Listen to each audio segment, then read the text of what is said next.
My job is to somehow make them curious enough or persuade them by hook or crook to get more aware of themselves and where they came from and what they are into and what is already there, just to bring it out. This is what compels me to compel them, and I will do it by whatever means necessary.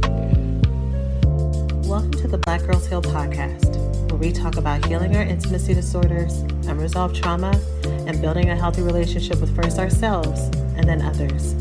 Every episode, we will talk about advice you can apply today to break unhealthy patterns and grow in your self-worth. I'm Sheena Lachey, love addiction coach and trauma specialist. Let's begin. Hello, and welcome to the latest episode of Black Girls Heal. I'm so happy to have you with me today. Today, we are talking about how to break the cycle of love addiction by looking at the roadmap to heal love addiction. So for those of you who do not know, I have a free download called the 5-Step Roadmap to Heal Love Addiction. But within that download, I have the 5-Step Roadmap for love addiction, the 5 steps for how to break patterns of love avoidance, and also for love deprivation. So I'm going to have other episodes where I talk about those other intimacy disorders as well. But today we're going to focus on love addiction.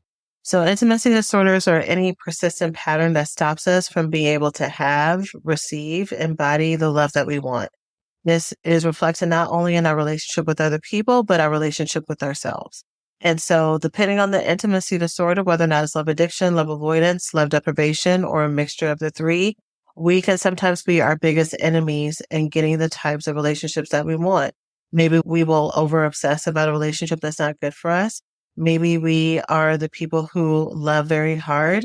And so sometimes that dedication is rewarded when we are in relationships with securely attached people who are loyal, who care for us. But when we are in relationships with people who are unavailable, who are neglectful, who will repeat the same type of trauma pattern that brought us into this lower sense of self in the first place, then we're kind of setting ourselves up for disaster. And so in today's episode, I'm going to focus more on love addiction and what it looks like to break those cycles. I'm going to say a little bit more about what that looks like. And then we're going to talk about the steps to get out of it. You can follow along if you already have that free download. You can find it at blackgirlsheal.org/roadmap. And for those of you who are hearing this for the first time, go ahead and join me here. And you can check out that roadmap because there's a lot more information on how to break the cycles than I can give here in today's episode. So let's go ahead and jump on in. Thanks for listening to this week's podcast. Before we get started, let's take a small break to say thank you to this week's sponsors. So we are in February now, which is Black History Month. And it's also, for those of us who are based in the States, it is the month that we have Valentine's Day. Perfect time for us to recap the intimacy disorders to make sure that we are not repeating these same cycles in this next chapter of our life so that we are going in fully aware. And then also in case we are caught in these cycles that we can know how to break out of them. So again, I'm pulling from our free download, the 5-Step Roadmap to Heal from Love Addiction, but it includes the other intimacy disorders as well. It's about 10 pages and it's filled with so much great information, not only the 5 steps that I'm going to share today, but also some of the common roadblocks that get in the way and some next steps that you can take. Okay. So let's start off with love addiction. So first is break down what love addiction is. Love addiction is the persistent obsession of a person, a fantasy, or relationship and mistaking it for love. Those who exhibit signs of love addiction usually have unmet emotional needs that they seek to fulfill with either romantic fantasy or relationships. Their compulsive behaviors are usually fueled by the fear of being abandoned and consistently adapt, change, and eliminate healthy boundaries to be available to an emotionally unavailable partner. So for those of us who can relate to love addiction, we are the ones who are typically very generous, very empathic, very giving, even if we're not like that with everybody, with the people who are close to us that we really trust and want to build life with. These are the people that we will give the shirt off our back to be there for them. However, a problem for those of us who use love addiction and the romanticizing of it. And, one day when I have my happily ever after, none of this will matter. And I will be better by being with this love in itself. We set ourselves up for a lot of disappointment because those of us who are coming from that place typically are looking for something or someone outside of ourselves to make us feel whole because we don't feel whole or good enough on our own. So that means we are more likely to attract other people who will match that type of intensity and energy. So we might match people who with their words will tell us, you're great, you're wonderful, I love you, I want to be there for you. But with their actions over time, or maybe even at the beginning, is pretty neglectful. And for those of us who are struggling with low self-worth, that kind of mirrors what that might look like. Like we might tell ourselves with our words, and there might be actual parts of our life and of ourselves that we really do enjoy, that we are proud of, that we are, that we feel like we are a treasure or a prize. But there are some other parts of ourselves that we might have a lot of self-doubt around. We may have a lot of self-rejection around. And so we may be either consciously or subconsciously looking for a relationship that's going to make all of those deep-seated insecurities and fears feel like nothing. We want to find someone who will see those things and be like, you know what? No matter what, I love you and you are worth being here with and you're worth changing for. And you're worth whatever it is that your fantasy says. But because we may be coming from a lower sense of self-worth in those areas, we may not see when other people are treating us in less than we deserve because we kind of believe that we're not worth that much when it comes to those areas, right? So we end up having a very topsy-turvy, imbalanced relationship with love or with our idea of love, and really sacrifice a lot of who we are to be in relationships with people that often are not the best for us. So when we talk about where are we going, if I'm going to give you some steps to get out of love addiction, and I'm calling it a roadmap, where are we going? We are going from being love addicted to becoming love balanced. Because there is nothing as far as how we show up, those of us who can relate to symptoms of love addiction, where you fall in love with the idea of love, you start to abandon your own personal needs and desires to take care for other people. You stay in trauma bonded relationships longer than you need to, in spite of the emotional, mental, spiritual, sexual, financial consequences that it may be having for you. You get fear at the idea of being alone or leaving certain relationships because what that may mean. All those things. There are positive qualities even in some of the negative presentation of some of that, right? So being generous of heart, being empathic, being compassionate, thinking about what your partner needs, being open to compromise, being a romantic, being someone who sees the bright side and seeing the best in people, being loyal, being someone who is there to put in the hard work for a relationship to the very end. These are all the qualities that we need to have in healthy partnerships. Again, it just gets skewed in how and where and how often we're giving it to certain types of folks. So we want to go from being love addicted to becoming more love balanced, where we're able to balance having a healthy sense of self, a healthy connection to who we are, practicing not only self-acceptance, but self-enjoyment, that you truly enjoy yourself, but that you also have space for other people. A lot of times I'll hear folks, especially if they're breaking the patterns of love avoidance, is they will say, yeah, I love being by myself. And that's great. And it's my favorite place to be. But it is in the absence of interpersonal relationships. It's still hard to balance. And I know this episode isn't about love avoidance, but because I know there's a lot of overlap, especially when it comes to this point, I wanted to share it. When we look at being love balanced, it's not that I am only safe and secure and feel whole when I'm in relationship just with me. I can bring that sense of self not only around other people, but that there's also a door that's open for me to receive love as well. I don't have to pick and choose between being self-contained and feeling safe in an area because I have to always have my guard up because who knows who may come at me a certain way or whether or not I can trust these people, right? I live in a safe and secure bubble, but the boundaries are still permeable. Things can get outside of my boundaries and I can let things into my boundaries based on what I want to come in. And by me being someone who's love balanced, I choose relationships where I get to live in that ease all the time, where I don't have to second guess everything that's happening or try to interpret, what does this text mean? Or do they actually care about me? Or is this relationship going to work out? Right. I've chosen the right environment for me to practice the safety. So the process of healing from love addiction includes building all of those skill sets, the ability to determine who is unhealthy for you, learning how to let people in, changing your communication skills or expanding them, learning how to do intimacy in a deeper way, learning how to receive love and care and attention. Because chances are, if you primarily function as a love addict or in a lot of your romantic relationships, you tend to veer off towards love addiction. Chances are you're used to being in relationships where your needs are not prioritized, if considered at all. And so you may be very used to just becoming a fly on the wall or being able to merge your desires into what you think is best for the relationship and not really standing on your own. And unless you're very much in your love avoidance state. But even then, those of us who can be really love avoidant, it's still going to be the same task, learning how to not get triggered when someone's paying attention to us, when they're giving us things just because they want to give it to us without feeling like we owe them or we have to pay them back or we're too much or we're being too weak right now. Like an equal relationship looks more like you working for the love versus you being able to just take it in.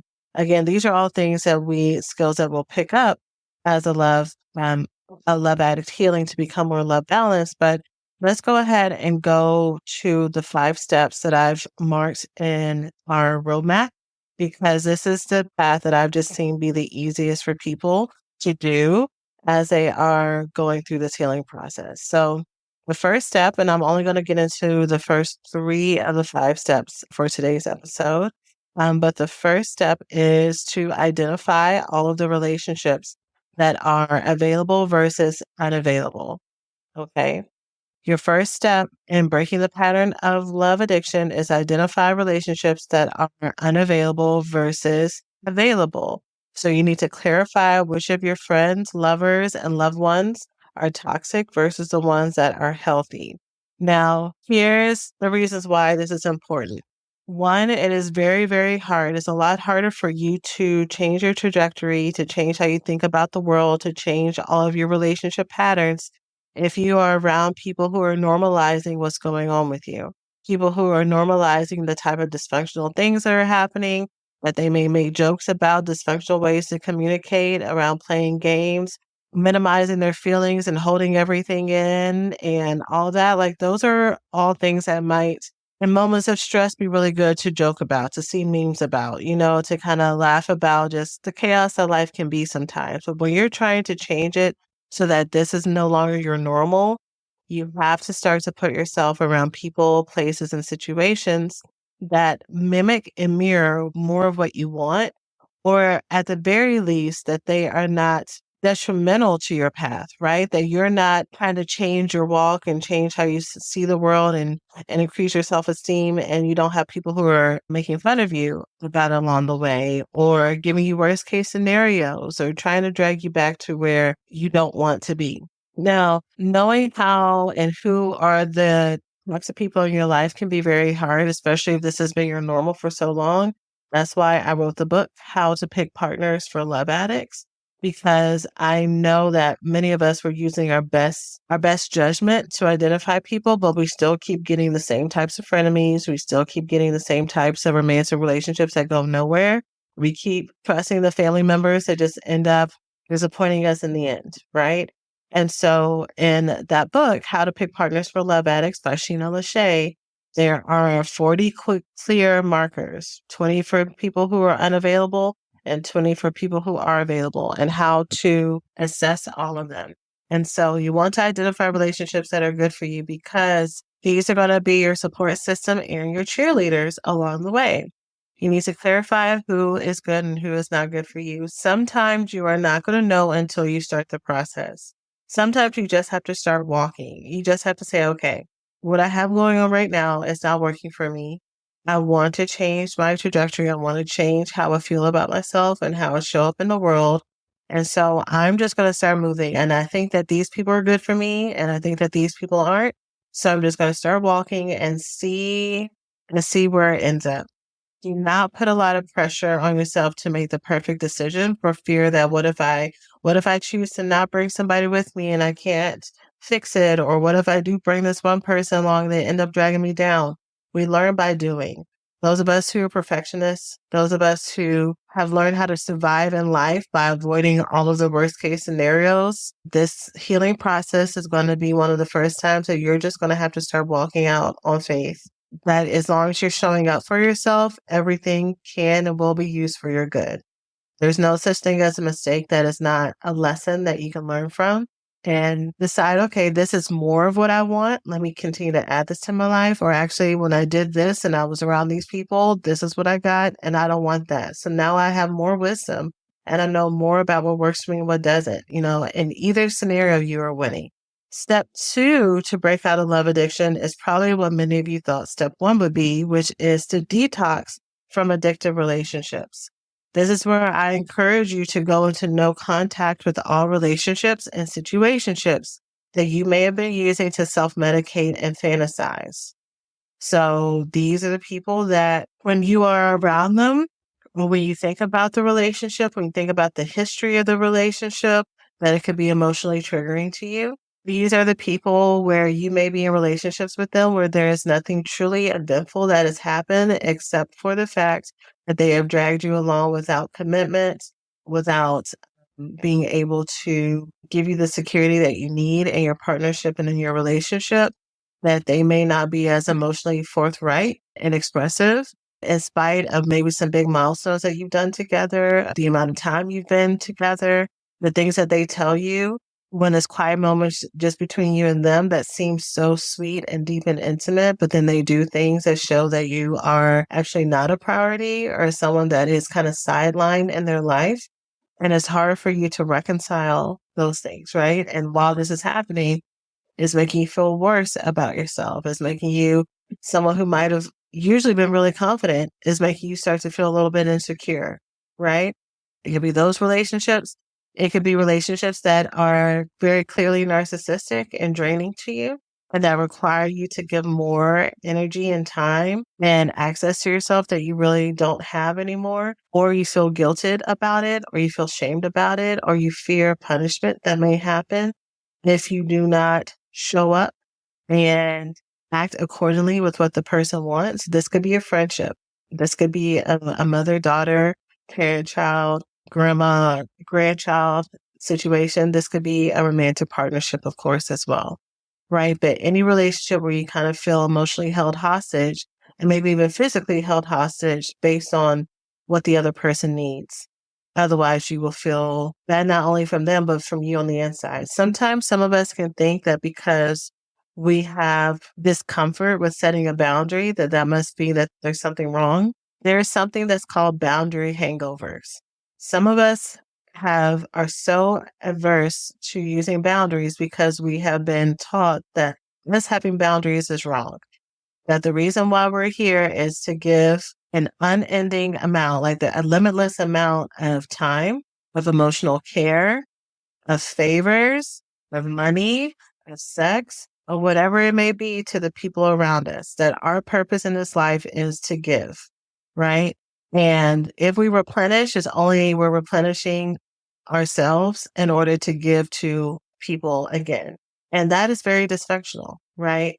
And the way that we get to that place is because we are usually praised for being so sacrificial and rejected or punished or criticized for any time that we have either tried to restrict it or not met the ridiculous standards that the other person was asking us for, right? And so us putting down boundaries and saying no and considering what it is that we want just because we want to do so, right, feels sacrilegious. It feels wrong. It feels as if we are the most selfish person in the world, even if we have been giving nonstop to this person for months, for years, for decades, right? And we don't know because we weren't taught that it's always okay for you to say no. It's always okay for you to have boundaries. Hey, we hope you're enjoying the podcast so far. Let's take a quick break to say thanks to this week's sponsors. So how is this all connected to breaking the cycle for love addiction? Step number 2, where I say to detox from addictive relationships. Some of us, when we get into certain partnerships and relationships, we immediately regress to either a younger state or a state that is not our normal self.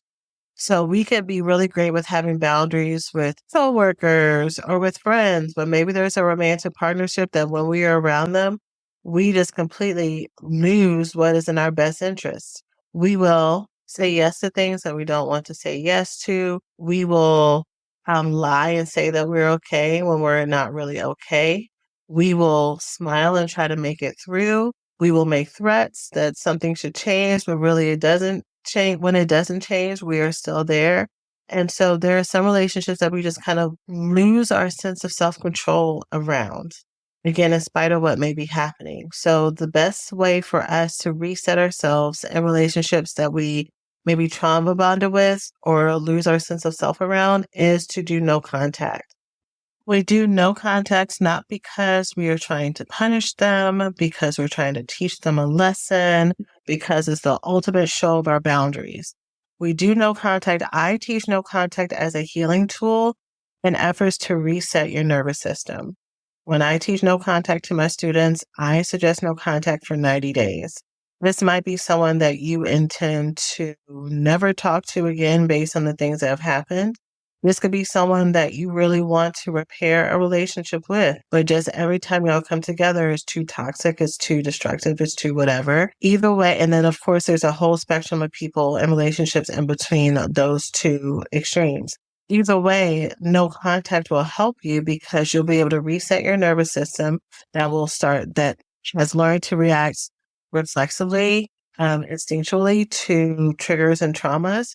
It may be hard for you to hear what this person's actually saying and see the actions that they're actually doing through a clear and coherent lens versus what you want it to be or what you're afraid it may be. You might be coming off in this relationship being very triggered and feeling as if it's hard for you to feel settled in this relationship. You could be in a relationship with someone who's really healthy and amazing, but you find that you keep projecting things onto him, her, or them that are things that are not real. And so you need some space and time for you to focus on yourself and work on you. Now, my disclaimer is usually what I tell people who are in relationships with people who are healthy and available for them. I am not going to tell you to go into no contact because it's actually reinforcing your desire to run. It's easier for us to run from intimacy and say, okay, I'll just get it on the next round. Okay, the reason this didn't work out is because of this person. They didn't communicate in the exact same right way I want them to. Their personality was a certain way, or we already had this disagreement, and I really don't want to have a relationship where we have any type of history of conflict at all. So I'm going to keep bouncing from relationship to find the one where there's no conflict at all, where we always 100% understand each other and get each other's jokes, and is happily ever after, which is a trauma response. For those of us who've had to learn how to build over-controlled environments to feel safe, it is very, very hard for us to deal in normal intimacy relationships because it requires us to let go. It requires us to trust. It requires us to be able to be in the moment so that if or when there is a boundary breach that's happening in the moment, trusting that we can respond to it, but also not living in that hypervigilant state because we miss out on a lot of the love and laughter and softness that's happening when we feel like we always have to look over our shoulders. Going back to step number 2, we're detoxing from addictive relationships to allow ourselves a chance to step into this higher version of ourselves to get clarity around, okay, am I seeing what is actually true in this relationship or what I want to see? Can I build a life that's also not so dependent on this other person? Because one of the things that happens with love addicts and romantic partnerships, this whole falling in love with the idea of love and needing love to feel complete, is you need more and more access to this person. You need more time with them. You need more compliments and words of affirmation from them. You need more gifts, but it gets to the place where it's never enough to where you feel safe in the relationship. So at first, It may feel like it's starting off as like a cutesy, do you love me? Do you not love me? Or, just bid for normal words of affirmation or love language things. But what you find out over time is that you're starting to feel more and more insecure in your relationship. Even though this is a partner that is fully faithful, they may compliment you all the time, they may be fully attentive to you. You feel insecure because that insecurity started way before them. And you're hoping that if your person acts the exact right way, says the exact right things, shows up in the exact right way, it will heal this internal sense of dread, of fear of being left and abandoned that is something that you had to fix on your own. So this is the type of thing that has either pushed away people in the past or made you keep hanging on to someone way past the time that they should have been there. That's for you to heal during this no contact period of time. Okay.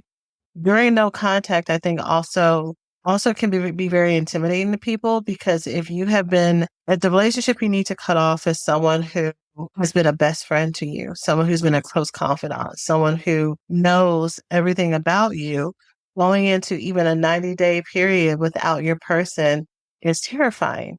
Because then what do you do for companionship? What do you do for just regular love and laughing and telling jokes and living life, right? Well, during your no contact process, you should be building relationships with other people because part of the problem that happens with love addictions is you idolize the person, you idolize the relationship, and you make it your everything. When there are cracks or even when there's no cracks, you can try to invent them because you're holding on so tightly. So this is your opportunity to build relationships with people outside of that main partnership because it's going to teach you a couple things. One, it's going to teach you that love comes in all forms, in all directions. It can show you that it is possible that you can have other relationships that are just as fulfilling, just as loving, just as joyful as the one that you have with this person. Especially if this is a toxic person that you need to let go of and you're holding on because you're afraid of being alone. Getting out and making other relationships is really going to help bring this connection back down to earth a little bit for you so you can make the best decision for yourself moving forward. And if this is a relationship that you decide you want to reconcile with, what does this look like? What is the conversation I'm going to have with them if I am going to have a conversation with them? What are the standards? If this is a person that I know won't listen, but is someone who I feel like I need to be in connection with, how am I going to govern myself accordingly? How am I going to focus on my boundaries within me versus trying to impose things onto other people? This is a scenario I hear all the time, especially when it comes to parents. I'll have students who will go through the no contact process with parents in their life, but these are people that they do not want to completely distance themselves from forever and ever. So when it comes time for them to reintegrate, they need to have a conversation with themselves about, okay, what does boundaries with this person look like? How do I know when I am feeling disrespected? How do I know when I'm feeling unsafe? And what am I going to do to protect myself? I've already had a conversation with them. I'm going to continue to do so. But at this point, now that I'm thinking more clearly, when I'm triggered, I'm not going to go back to this person to have another 3-hour fight with them. Like maybe that was part of the toxic cycle that you needed to detach yourself from because every time you were disrespected or harmed by your toxic mother, sibling, brother, father, whoever, you would go and have a conversation with them, but only for you to be emotionally depleted and drained at the end of it.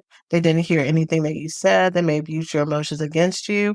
And what was supposed to be an empowering moment only felt like more trauma. And so now you're out of that cycle, right? You did the no contact process to figure things out, to figure out what felt good and what felt safe for you. But these are relationships that you still want to have contact with. So how am I going to protect myself knowing that this is who these people are? This is how they show up, right? And hopefully along the way, on these first couple of steps, you have enlisted the support of other people to help you determine this. Because many of us have already done our own self-love detoxes. We have determined, we have graded all of our relationships, found the ones that we felt like were good, found the ones that we felt like we were lacking, We spend some time on our own to go and focus on what healthy love and everything looked like. But right when we were ready to start to move closer to people, we only found the same type of relationships all over again. And that's because sometimes you don't know what you don't know. You can't see past the perspective and the skill set that you've been given. And so that's why reaching out to therapists helps. That's why I created this whole platform, this whole program to help people break these cycles of love addiction, to give you the skills and the tools to change your life and for that to continue to grow throughout your life. And not only love addiction and love avoidance and love deprivation, but the trauma that causes it, to take all these skills into improving your self-worth and all of your relationships that you're connected to now and forever. That's exactly why I do this in the Love Addiction Recovery School, because I really love that way of helping people even past what I did when I was in the therapy room with folks. These two stages are stages that you need to be building your tribe and your support network to help you identify the right relationships and go through the no contact process, because it is very painful. There are different traumas that will come up, which leads into step number 3. Step number 3 in healing love addiction is to clear out your toxic roots. By toxic roots, this needs to identify and clear unresolved childhood wounds that have led to unhealthy attachment styles. So we hear people talk about father wounds and mother wounds and things like that because they are very real. They absolutely do help create a template for how we see the world, about our relationship with the world, our place in the world, and what do intimate connections look like. If they're available to us, do they stay? Are they ones that we can trust? What is our role within the relationship? Are we there just to be someone who takes care of other people? Are our relationships only just for our own pleasure and what we can get from it? Is it about survival of the fittest when it comes to intimate relationships? Or is it about deep friendship and community? We learn all kinds of things from what was given to us. As we grow up, we have the opportunity to say, okay, these things that I've felt to be true my whole life, do I still want them to be true? Do I want to seek other relationships where this is not the norm? And if I want to seek other relationships where this is not the norm, or I think differently about myself, then what does that look like to start those habits now? And are there any things that have happened in my past that get in the way? I think this is an area that, even though many of us can talk about childhood trauma a lot, especially because we talk about it more in pop culture and in social media and in podcasts, there's more language around being trauma informed, which I think is wonderful. But talking about the trauma and having recognition that it exists is not the same as healing it. It's not the same as confronting it, looking at where and how it hit us, hurt us, affected us, and learning how to have different conversations with those hurt parts of myself so that they can actually move on. Some of us have stuck inner children, inner teenagers, inner parts of ourselves because we're talking to that part of ourselves like an adult. Like we're telling the 4-year-old version of ourselves that didn't get enough hugs and care to say, well, you know what? Bad things happen, and that shouldn't have happened to you, but we're going to pick it up, or we're going to keep going, we're going to move on. Imagine saying something like that to a 4-year-old that's crying in front of you, right? But that's how many of us talk to ourselves. We don't really know how to have that sensitivity with ourselves. And even if we do, we don't even know what to say. And we don't really have the belief that it would even work, right? So again, this goes back to us saying in steps 1 and 2 to make sure that we have people to assist us in this transformational process. This is a process that I do in the Love Addiction Recovery School, as well as talk to y'all about it here and teach you about it here, because it is a hard process. It's a deep process, and learning about yourself in a different way. And probably in the most important way you ever will, though, because the relationship that you have with yourself is what helps you have your best relationships everywhere else, if that's something that you even want to focus on right now. And it gives you, as a love addict, the gift of choice. Instead of feeling this compelling need to be in partnerships and relationships, otherwise you feel really unsafe and scared, then it gives you the ability to be with yourself and to be in relationships with other people without feeling that obsession around it. So like I said, you can get the other 2 steps of breaking out of the patterns of love addiction by getting the free roadmap at blackgirlsheal.org/roadmap. And it'll give you all of those steps along with some of the most common roadblocks that get in the way. for each of those as well.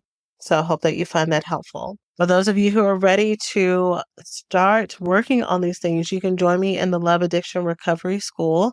I've just started bringing back our cohorts. So for every person that joins, you will be a part of a 6-month cohort at the time that at the time I'm announcing this, right? So make sure that you join when you hear these offers so that you can start the process with what's available. But I'm restarting 6-month cohorts for us to work together within the program to help you break these cycles of love addiction, love avoidance, love deprivation, and the trauma that causes it, to increase your relationship or improve your relationship with yourself and your self-worth, right? In order to get the love and relationships that you want. So you can learn more by going to therecoveryschool.com, and I look forward to seeing you all there. All right. That's it for now. As always, take care of yourselves, and I'll see you in the next one. Thanks for listening to this week's podcast. Before we get started, let's take a small break to say thank you to this week's sponsors.